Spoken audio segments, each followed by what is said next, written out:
തൃശൂർ പൂരം കലക്കലുമായി ബന്ധപ്പെട്ട് ADGP MR Ajith Kumar തയ്യാറാക്കിയ report തട്ടിക്കൂട്ട് റിപ്പോർട്ടെന്ന് പ്രതിപക്ഷ നേതാവ് VD സതീശൻ. പൂരം കലക്കലിൽ അന്വേഷണം റിപ്പോർട്ട് തയ്യാറാക്കിയ ADGP തന്നെ ആരോപണ വിധേയനാണ്. അതുകൊണ്ട് തന്നെ ആ റിപ്പോർട്ട് വിശ്വാസയോഗ്യമല്ല. പൂരം അലങ്കോലമാക്കിയതുമായി ബന്ധപ്പെട്ട് ജുഡീഷ്യൽ അന്വേഷണം വേണമെന്നും പ്രതിപക്ഷ നേതാവ് VD സതീശൻ ആവശ്യപ്പെട്ടു.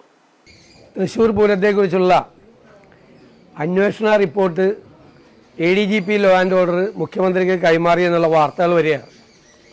എന്ത് പ്രസക്തിയാണ് ഈ അന്വേഷണ റിപ്പോർട്ടിനുള്ളത്?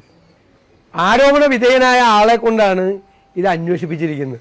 അത് ഒളിപ്പിച്ചു വയ്ക്കാൻ വേണ്ടി പെടുന്ന തത്രപ്പാടുകളാണ് ഈ കാണിക്കുന്നത് മുഴുവൻ.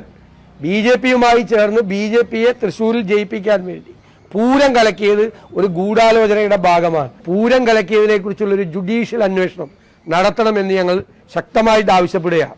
Aster MIMS Hospital. We'll treat you well. Chala East, Kannur.